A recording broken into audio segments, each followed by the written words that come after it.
All right, I'll go ahead and call the meeting to order. It is 4 o'clock. First item on the agenda is communication. Greg? Yeah, go bow your heads with me. Lord, we thank you for today. We again pray for your continued blessings of wisdom and insight and good decision-making as we consider the matters that come before us. Lord, I lift up specifically the families and local businesses that have suffered considerably during this crisis. Pray that you would restore all that's been lost. Thank you for the leadership that you've given this community. In Jesus' name, amen. Thank you, Greg. All right, item number 1 is approval of the minutes. We have 2 sets of minutes in your packet. They are identified as items 1A and 1B. The first set of minutes is from the March 16th regularly scheduled meeting, March 16th, 2020, and the other is the April 3rd special called meeting, April 3rd of 2020, and I'm looking for a motion to approve both of those in one approval. I move we approve. Oh, I just have one little minor Okay. change. In April 3rd minutes, under executive session, Maggie spelled M-A-G-G-I-E. It's spelled correctly above, but just that little. So a typographical error to be corrected. Yeah, Very good. I move it be accepted. I second. Motion and a second for both sets of minutes to be approved with the one amendment. Any further discussion or additional amendments? All right, all those in favor, raise your right hand. Minutes pass unanimously. All right, item number 2, which are our monthly reports. Ms. Dozier? Good afternoon. Mm-hmm. All right, we're going to start with the financial update for the month ended April 30th. I think it's being pulled up right now. All right. And I did change the slide order a little bit from what's in your packet, so what you're seeing on the screen is a little bit different order. I'm going to start with looking at the financial statements for the month of April, but then I want to spend a little bit more time talking about sales tax that we actually received in May, because we have some updated information on that I think will be relevant. So we'll start with the statement of activities for the month of April, and I'm looking at the current period column. So we received sales tax of $262,000 and a little bit of interest income. On the expenditure side, there were normal monthly expenditures for debt service and administrative fees, and also some professional services related to the SkyMaster project. And that took us down to a change in net position of $147,000 to the positive. I want to look specifically at sales tax now, since obviously that's your main source of revenue, and there's a lot of impacts for sales tax in the situation that we're currently in. As you'll remember, sales tax is on a 2-month lag. So that sales tax that we just looked at for April was for the month of February. We just received sales tax in May that's actually for the month of March. So that's the first month that we could see some COVID impacts. You'll remember that we had a partial month of closures in March. And I guess it's a little bit of good news. I'm looking at the sales tax revenue analysis over on the right side of your screen here. The last time we had talked, I put together just an assumption model on what our predictions were for sales tax, and we were predicting that first month of partial impact, that sales tax would be 15% worse than budget, and it actually came in 6.8% worse than budget, so not as down as we thought.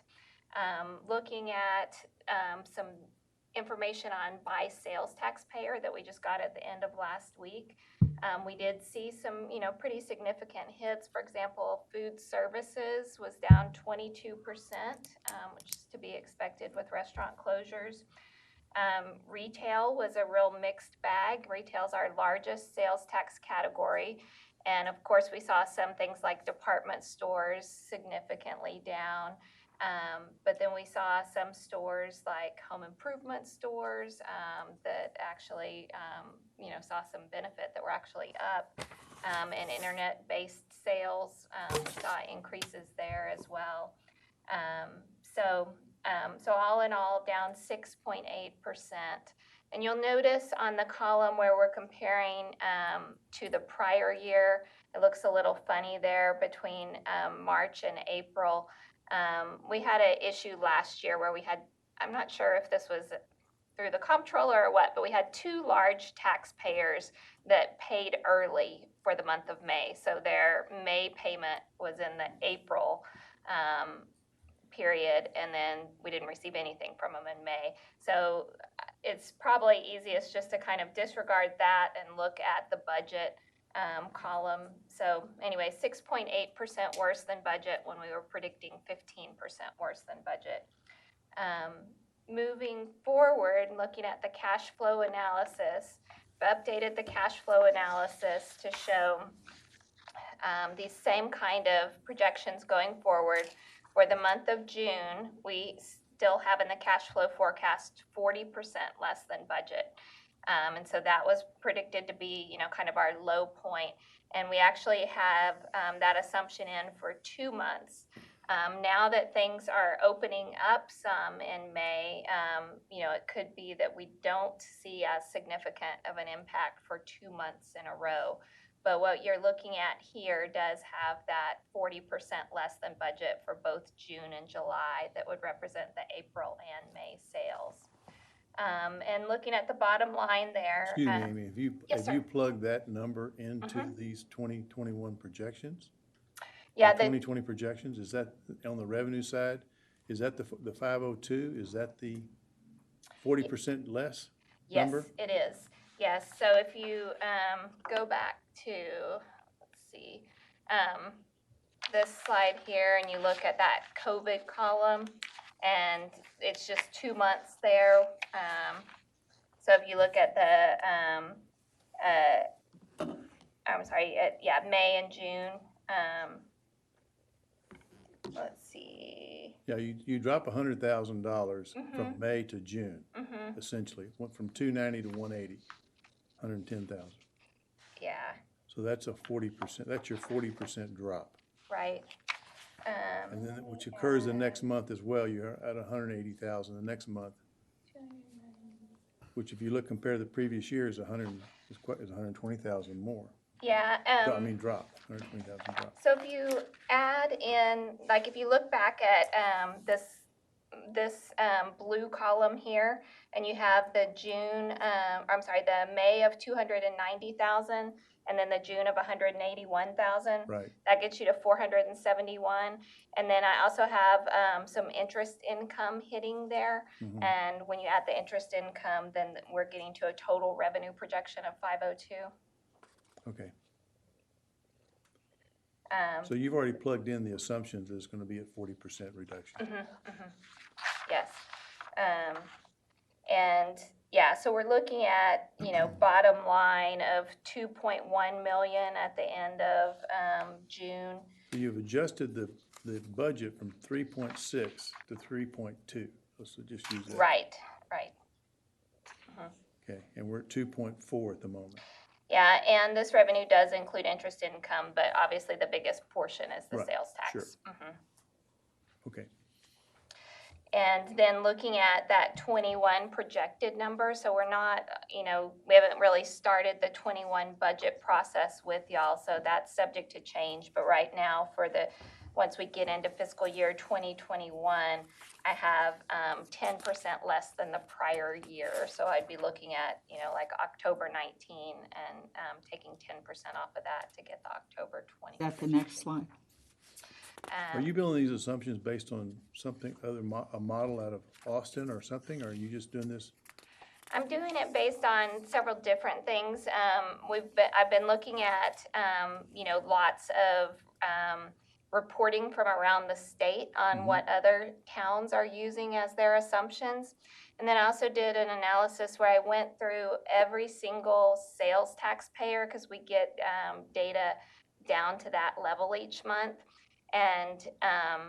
and I went through and looked at, okay, this type of store, what kind of hit do we think they'll see? And I did I believe it was like, a 40% decrease for restaurants. I did restaurants that were drive-through fast food at one level, restaurants that were dine-in at a different level. So I went through that very detailed analysis, then kind of calibrated it against what I was seeing in other cities. And then I've looked at some data too coming from foreign countries about what they were reporting as their decreases in retail, and like more in the February timeframe, February and March, kind of before it hit here. So it's a combination of all those things, but yeah, it could definitely change at a minute's notice, and You're not guaranteeing this? it's a very He's gonna make a trade. in it's the a very market. exact Buy level some of bonds. inexactness, but yeah.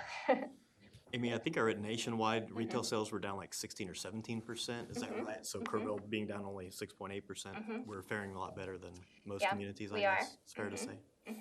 And we also fared better than the state as a whole, which is what I would expect to see. We're usually not as high and not as low as the rest of the state.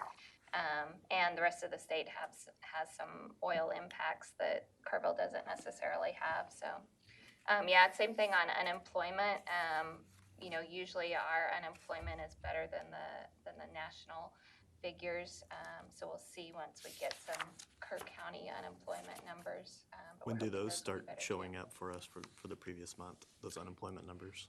I don't know the exact date offhand, but yeah, the last one that we saw, I know didn't really have much impact in it. It was up to, I think, the 4 point something percent. So it was up a little bit, but it really didn't have much impact in it yet. So, but I'll follow up and tell you when those numbers become available. Because yeah, there is a lag between when like Texas numbers get reported and then when we can get it down to the county level. So. Gotcha. Thanks. Amy, just out of curiosity, how was HEB? I'm not allowed to. Oh, no, sorry. How was specify. groceries? Grocery stores fared pretty well. That's what I would think. Okay. That's And what home I was- improvement stuff. I mean, Yeah, home those improvement places and are groceries. knocking, busy, very busy. Yeah, definitely based on anecdotal, my personal experience Yeah, at those the lines stores are long. seem to follow through with what I was seeing in the numbers. Yeah, and then obviously stores like at the mall that were completely closed, there were significant declines there. So, and then sit down restaurants, significant declines there as well. So yeah, it's obviously a unprecedented situation, and crazy to think that I'd be saying, oh, it's down 6.8%, and that's a good thing, but not as bad as Well, what our Avery's inflation action in Fredericksburg may in fact be a benefit to us. Yeah, that would be interesting to see what happens there, but yeah, it looks like. Production will go up here.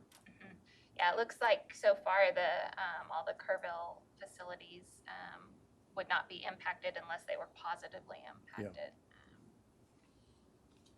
Yeah. All right. So yeah, those are the main things on sales tax. So same thing next month. We'll have June sales tax information the next time we meet. So I'll fill you in there. And we're planning on recalibrating the model, for the rest of the year after I get that June information. And so hopefully we can make things go up But a it's little actually bit. April's results. Correct. So Yes. it's the key month. Yes. It should be our hardest month. That's my anticipation, is that will be the low point. Yeah. Would be those April sales that we don't get until June. Tell And I them- was thinking it would be 2 months at that low point, but Some of them maybe need to pay early. Yeah, so June 10th is the day that we receive that April information. I guess the only other thing to note is our the EIC money is still invested in tax pool. Rates continue to go down. So 76 basis points or 0.76%. That's pretty good. It actually is. It actually is. The Looking Federal at Reserve should invest in that. yeah, looking at treasuries, some of those are 10 basis points, Yeah, something like that. Bank said it bounces at the Fed at 0.1, I think.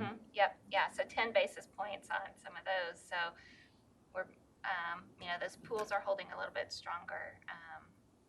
So For a while. until next month, and yeah, I'll report back.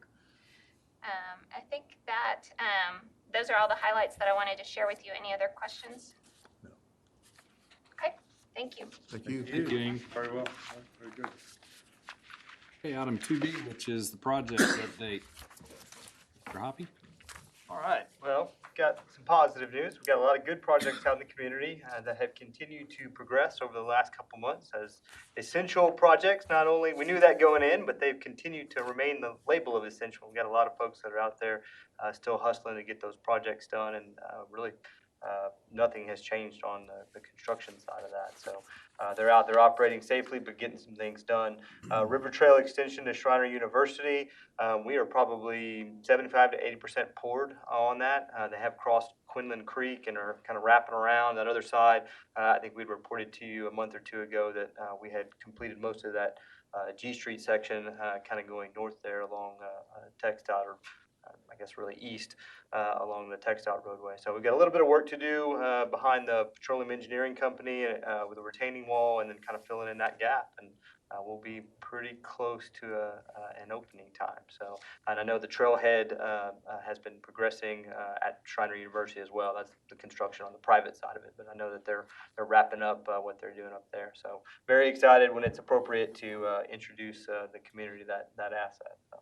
Tennis Center improvements, another good news story. We are substantially complete on that project. So we've got punch list items, but we've had people as allowed again starting to filter back into that facility, and just turned out really great, really beautiful project. So a few little odds and ends there that we're still completing, but really nice. Another one we look forward to cutting a ribbon with you soon when appropriate. Aquatics feasibility study, we were scheduled to bring that forward in March to present to you all as well as the Parks Board. Unfortunately, COVID-19 had other plans, and so we had to postpone that. We're looking at picking that back up at some point this summer when it makes sense to have another piece of community engagement where we can bring that plan back to you, show the public what was planned there, and then again, as we had mentioned before, go out there and really kind of shop with some philanthropic entities and see if there might be some interest in potentially leveraging some funds there. Legion Lift Station, another one that's getting very close. Pumps are in. We've initiated that pump testing process over the course of this month. We should have all the kinks worked out, hopefully by the end of the month, and then we will start the decommissioning process on the old one, and basically it will be functional. So very close to wrapping that up. Guadalupe River Utility Crossing. I can't recall last time if I reported to you all that we were successful in getting the additional $500,000 from Texas Water Development Board of disaster recovery loan funds, and so grant funds, I should say. And so we ended up getting in total $1.5 million from the state to help leverage that project. We are about 90% complete of the design engineering effort, with TxDOT approval being kind of the next big hurdle on that one. So as long as we can get checked off on that, we hope to be bidding that project this summer. Thompson Spur 98 infrastructure extension, got word last week that the wet well was completing installation, and we were wrapping up the actual collection work, pipe work there along 98. So that one is getting very close as well. They're looking at hopefully going vertical on some of those facilities, some of the multifamily facilities this summer. So I know they've done a lot of internal work separate from the utility work that was more kind of donated public infrastructure, but a lot of the private sector work that they're doing there is getting slabs poured and other elements, and really getting pretty close, I think, to going vertical. Arcadia Theater was actually able to go over there and put a hard hat on last week and take a little mini tour and kind of see what the status was at that facility. They're doing a lot of really good work. I'm sure saw the newspaper article with the sign going up there on the back side of the facility. So they're getting close. They're still on target to hopefully be able to open that facility in some capacity first part of July. Kerrville Airport improvements, talked to Mary Rohr last week. They're continuing to work with TxDOT and the Federal Aviation Administration on working towards not only the T-hangar work, which wasn't necessarily EIC supported, but also the box hangar work that was EIC supported, as well as the horseshoe building. So it's a lot of good things going out there, just kind of a slow process working through TxDOT and FAA. I'll save the downtown streetscape parking garage. We do have that as an item later on, so no need for an update on that one. Be happy to answer any questions you all may have. Was there anything about Olympic Drive, or did I just? Oh, I'm miss sorry, it? I skipped that one. Yes, good news. It's going very well. We've completed most of the additional kind of sidewalk enhancement elements on the existing Olympic. We've been mostly focused on utility work and utility relocations and working with our K-Pub partners and other partners on getting all the kind of the conflicts basically on the rest of the right of way. So we're wrapping that up. They've been doing some good work over the last 2 months on that. Yeah, sorry about that. Thank you for the reminder. Any other questions? Okay. When you're ready, I think we've got Mr. Salinas on Zoom. He's going to be kind of teleconferencing in. Great. So item number 2C is the monthly update from Kerr Economic Development Corporation. I heard a little echo there, so my assumption is it's probably on. So Gil, if you're there. Yes, sir.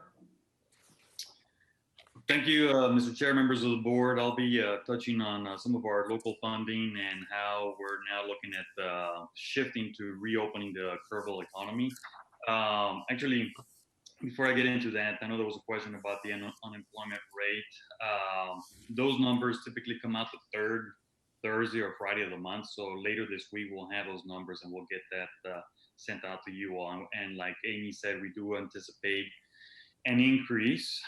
We just don't know how big of an increase, or it just might be a slight increase as we saw last month. I'll start with the Paycheck Protection Program loans. As mentioned in the community update last week, 7 of our local banks have reported that they fielded and approved 958 loans in the Hill Country, or at least in the immediate Hill Country region, totaling nearly $100 million in funds. Now, of that, $60 million of that came to Kerrville businesses by way of 585 loans. And really, that's just money that's being infused into our local economy in the span of about 3 weeks. That number now coincides with our survey with the KADC. We reached out to nearly 200 businesses in town, of which more than 50 of them, 50% of those stated that they had applied for funding. So, and the majority of those businesses had been approved. So for a community our size, that's a significant boost. But again, it might not be the almighty solution that we're looking for, but on our current state of the economy, but it definitely helps in bridging the gap during this pandemic. And as far as openings as of late, I think it was last week, salons and barbershops were allowed to open. Today, gyms and fitness clubs were the ones next in line to open. And this just came out a few hours ago. Governor announced that May 22nd, bars are going to be reopening, which is this Friday. So the reopening of the economy, it's happening. It's a little slow, but we just need to be mindful and also need to be patient. Now on project activity, it's not a surprise. Some of our projects have been put on hold, but we have had some activity as far as some inquiries. We're currently working with one site selector.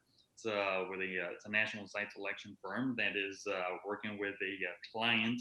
They're looking for some commercial property. It's a mid-sized project for a community our size.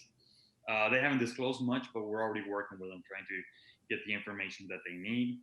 And then last week we also met with it might potentially be a prospect. We're still trying to gauge where they're at. It's a company that's looking at some property out by the airport. So again, very, very preliminary. More to come on this as we continue our discussions with them. Project Tin Roof, that is the prime metal buildings. They have resumed the construction, and that's for their facility off of Harper Road by the Ag Building. We've been working with them here these last couple of weeks on some of their infrastructure that they have going in there. Now, Project Skymaster. Not a lot of movement on that front, but a lot of you all were involved in their site visit. Literally, it was that week before the whole pandemic hit. The director of operations, the project manager, and supply chain manager, they came in, toured the proposed facilities, met with some of the stakeholders. Again, it's moving forward. It's not on hold. It's just moving at a much slower pace.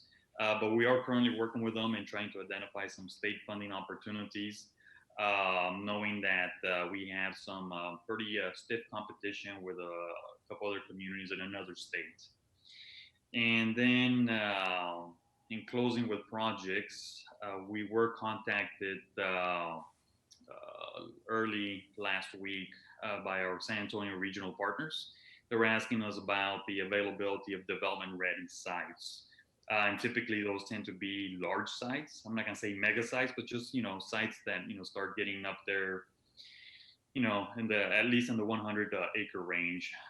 So they're looking to see what we had as they were submitting some information for a prospect, for a large manufacturer. So the reason I bring this up is that as we now, at the Kerrville DC and the community is now, we're all growing into this role of being a proactive economic development organization. Let's not lose that thought. Let's keep that in the back of our mind as far as discussions in the future for land that we might be looking to develop, especially with a project like Skymaster, where there's going to be some opportunities to really flush the supply chain and logistics of that operation out. Now, switching gears here and touching a little bit on the marketing. We've, like many other businesses, we started to retool and pivot. So we launched a series of marketing and communication initiatives. One of those is the KDC Highlights, which is specifically designed for our stakeholders. So the EIC board, you all have received that, as well as the KDC board, City Council and County Commission, and the KPUB board. And this is a very specialized bulletin for our leadership that's got information on just all the different activity and also some of the projects that we have. We've also conducted 2 webinars. One was for our stakeholders, and then the other one was for our local businesses. And again, just providing some of that up-to-date information, and especially as it pertains to federal and state funding. We're also participating in the Mayor's COVID Community Update, providing information from the standpoint of, how best to support local businesses and emphasize also local spending and investing in entrepreneurs. We've also created a series of initiatives by pulling together some of our marketing minds in Kerrville. That includes us at the KDC, the Chamber, the City, KCVB, and KPUB has also been helping out. We created the KerrvilleTogether.com. It's a website. It's basically a campaign where we're bringing all of the different programs as far as funding for local businesses and basically what everybody's doing to help local business all under one roof. It's got some maps with some interactive tools. All of our webinars and podcasts are listed there as well. I would like to note that this website was done in-house from scratch. And neither Teresa and myself are website developing experts, but knowing that the situation that we're in, we said, let's just do it in-house. So that was a savings of about $15,000 to $20,000 for the KDC. And as a result of that, I'm happy to announce that last week, that site was featured on the Office of the Governor's Tourism and Film site as one of the proactive marketing campaigns of the week. When they got posted statewide, our hits just went through the roof. On the podcast, that's also under the KerrvilleTogether.com site. There's now 7 episodes that's being spearheaded by Teresa Metcalf, who's been interviewing a lot of our local entrepreneurs, and that's also an extension of our business retention expansion program. Clint Priori was one of them, the owners of Grape Shoes, the founder of Innovator Academy. These podcasts have been a huge hit. We've been getting a lot of information from local businesses. And the beauty of it, again, this is free. I mean, we're doing everything in-house, getting very creative with our marketing tools. But again, it's just most importantly what we're doing here is during this pandemic, it's how can we best be proactive and not reactive. Now, on the budget side, in anticipation of the economic impact and some of the shortfalls that we're expecting as far as sales tax revenue, we have proceeded and sent an email out and basically said we're going to volunteer a 24% budget reduction for the remainder of our fiscal year, which is really the second half, is the next 6 months. We've already proceeded and we've submitted that invoice. We got together internally and said, okay, we need to do our part. Where can we find some wiggle room? So again, one of those things that we did, we pulled marketing. We did that in-house. Travel, well, obviously that's not happening currently. So it's just our way of minimizing the impact to our community, knowing that everybody's in a very tight spot. Now, we've already started the process for our budget request. So we've provided the first draft, and that's for the fiscal 2021 budget year. So we provided our first draft to the KDC board and at our last meeting, and we've received some feedback already. So we will be formally discussing it and voting on it at our next KDC board meeting.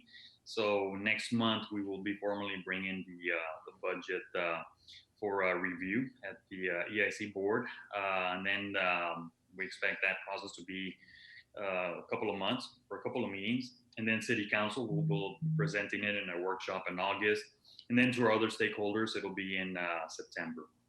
So again, we're also being very mindful and looking at ways to present a more affordable budget. So we're going to be open for feedback from the EIC and some suggestions.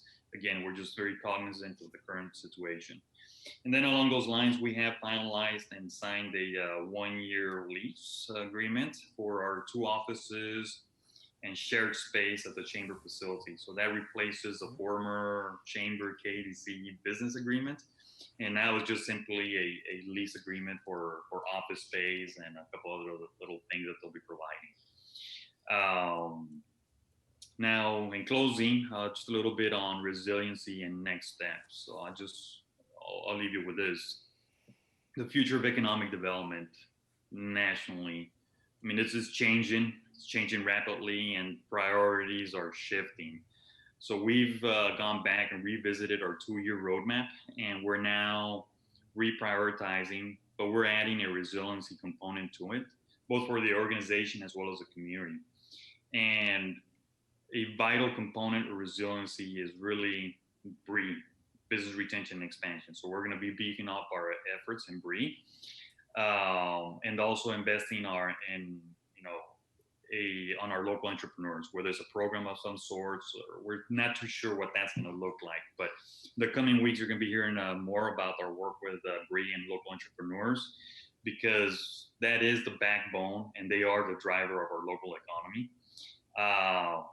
This resiliency component, I'm not going to say that by doing this drill, going through this, it's going to make us recession proof, but it will definitely help us in better weathering these economic storms in the next few years.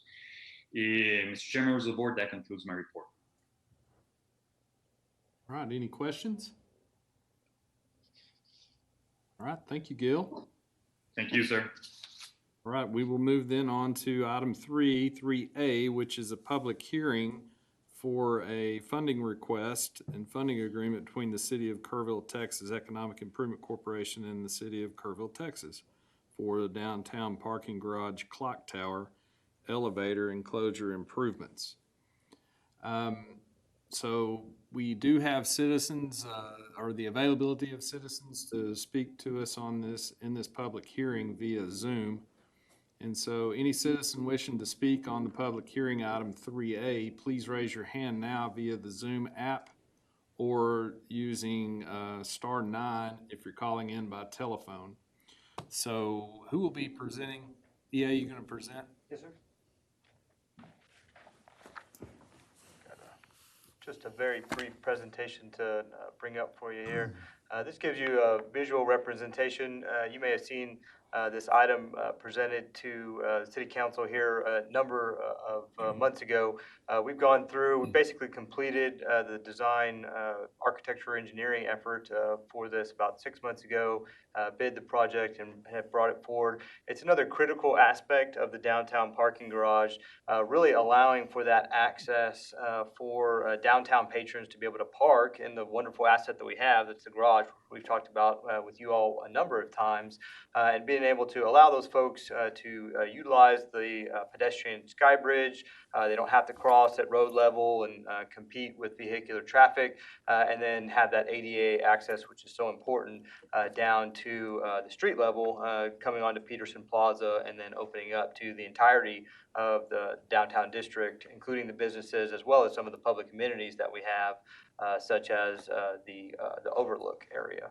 And so this is certainly designed to be have an aesthetic component that matches the existing clock tower, but really is adding functionality to the existing elevator. As you all have probably experienced a number of times, we have had closures of the elevator, mostly due to just Texas weather. It's hot, it's dusty.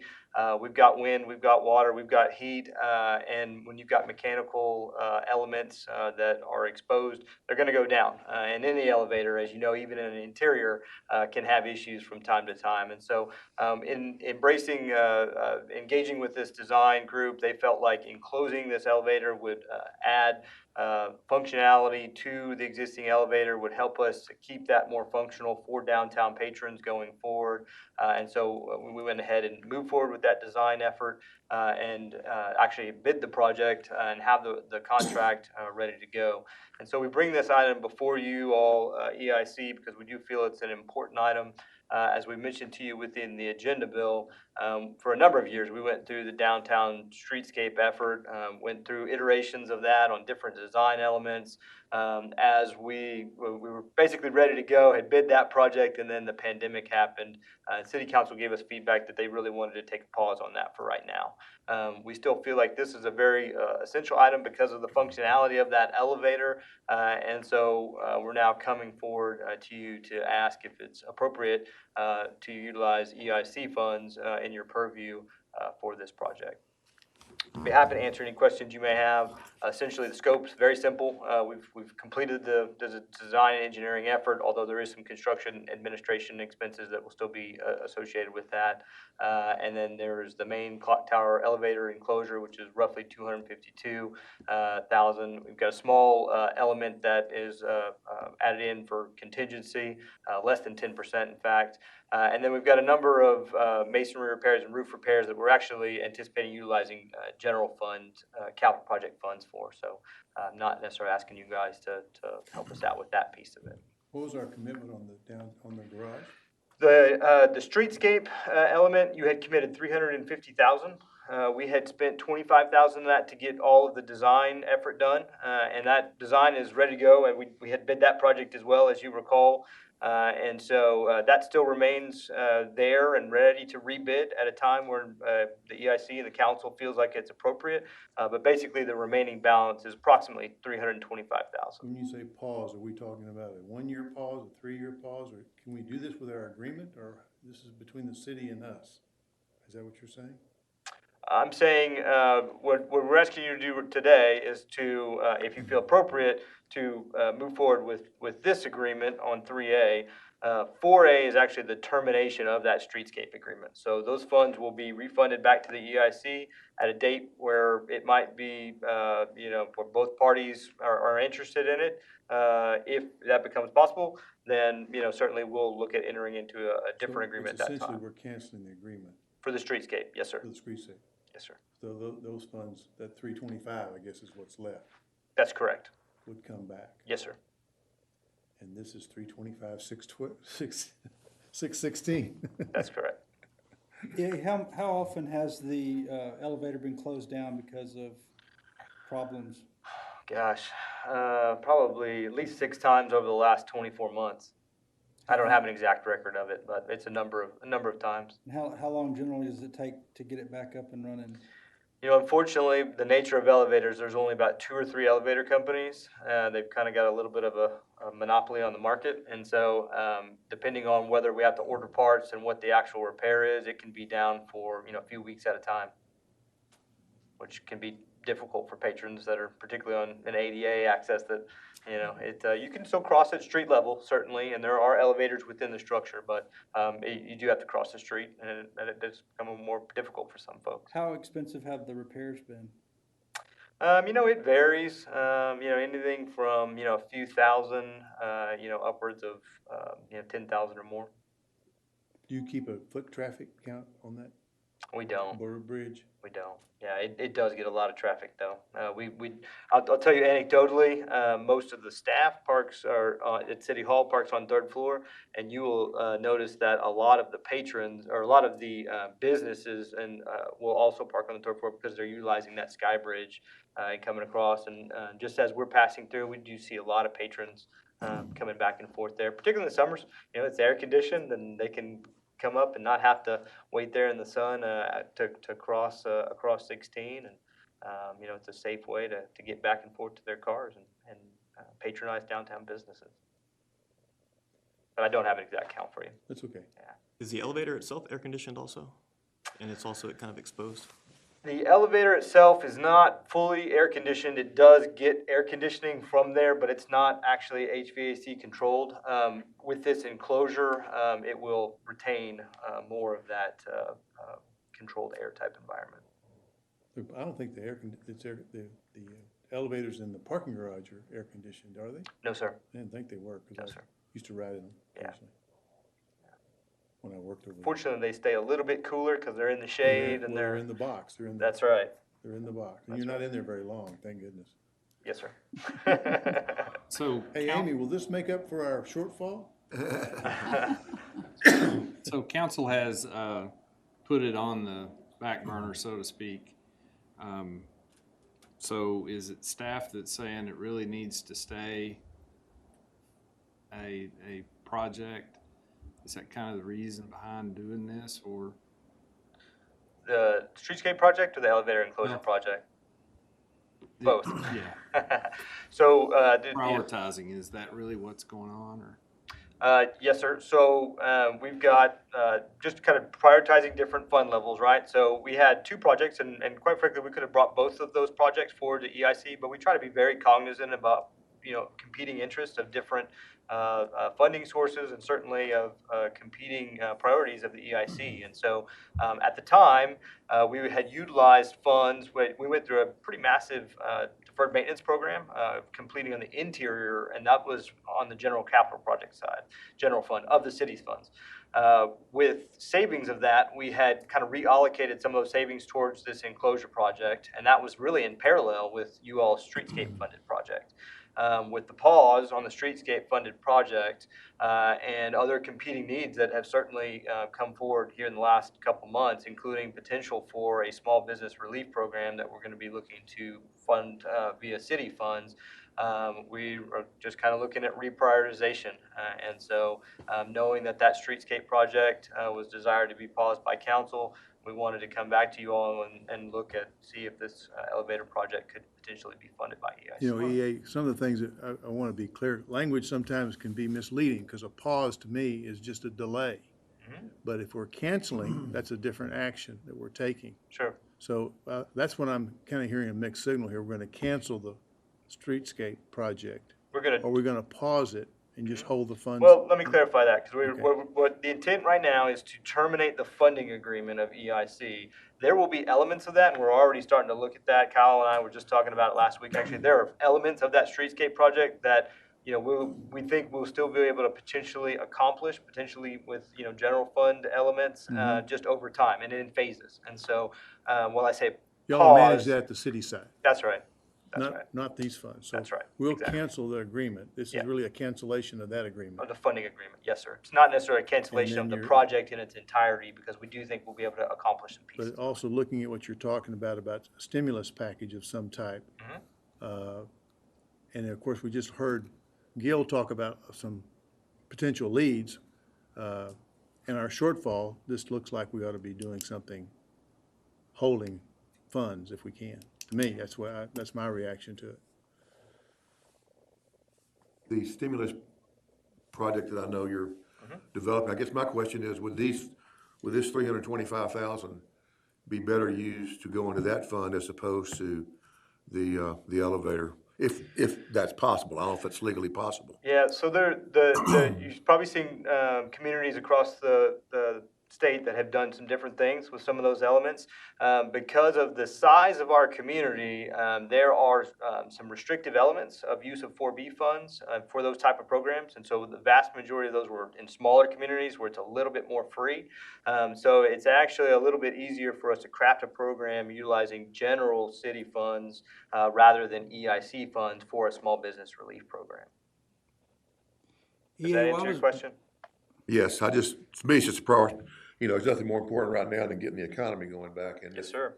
If the clock tower has to wait another year, maybe it waits another year. But Yeah. if that would help get our local economy going quicker. Plus, we know where we stand with taxes as they are gonna roll in over the next 6 months. I mean, it's gonna be an important element. But am I hearing it right that regardless of whether we have this money or not, it can't go into that program anyway? Not from an EIC standpoint. That's correct. Right. So the city's prioritized that the clock tower needs to be fixed and completed versus doing the parking garage program. The streetscape program. And so the council has put the parking garage program, not the clock tower, on hold. Correct. Okay. Correct. Misunderstood that. I thought the Sorry if I was unclear on that. the clock tower had been put on hold, No, sir. That's the one we're Parking still garage. trying to accomplish. Yes, sir. that they'd asked for funding from us. Yeah. And from Okay. EIC's perspective, cash flow basically neutral for us because we'd already allocated basically the same amount for the streetscape project. Is that That's correct. Yeah. That money's gone. We don't have it anymore. It's at the city now, right? The 325 is not in our accounts. That's correct, but we'd be refunding It's that gone. back to you. It's not in our $2 million number we have. That's correct. That's right. It's not on that cash flow. So it's a complete wash. So, Mike, are we good from a perspective of using 4B funds for this type of project? For this purpose, yes. Yeah, why was the streetscape project set aside by council? I saw, seemed like I read somewhere that the bids for the work came back much higher than what was budgeted. Is that part of the reason or the reason? Yes, sir. We had taken a short pause as we got those bids back. Essentially, we were funded enough to do the streetscape level of the project. We were not able to accomplish the elements that were more the artistic murals that we're looking at being installed. And so that was going to need to be basically a secondary phase anyway. And then the pandemic hit and, it just was not, the council felt like it was not appropriate to necessarily move forward with that element in its entirety in that project. Both really kind of for both of those reasons, kind of just step back, let's kind of rethink that whole thing, and then also, just assess where we're at from a funding standpoint. Makes pretty much sense to me to do that. I think I'd be in favor. We can't, Danny makes a good point. I mean, if we could help with, kind of thing, but if that's not really part of what we can do, well, then it makes sense maybe go ahead and do this. I think as far as priorities go, we'd love to get back, and we probably will, to the streetscape, but that's more decorative as opposed to functional, so. Well, it seems to me the issue that Don raised, though, is with the shortfalls we're gonna have and with Skymaster and other projects, would we be better off taking that money back and using it for something, I don't know what it is, if there's something big coming down the road, that we might 6 months or a year from now say, gosh, if we had that 300,000, we could do X, Y, and Z for another economic development project, as opposed to, this repair. We may or may not be cash poor pretty soon. Yeah, we don't know. We don't know, but we could wait on this. I would propose that we wait on this, idea for a while. So we go for the next couple of 3 months.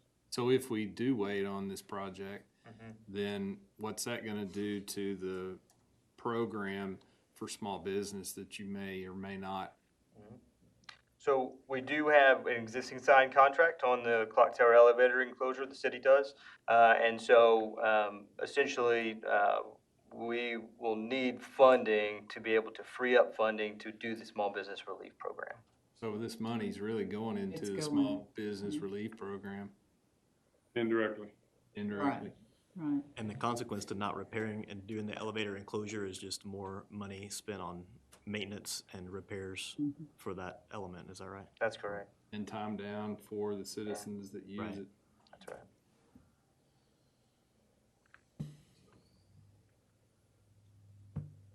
In a roundabout way, we are helping the relief. Right. All right, any other questions?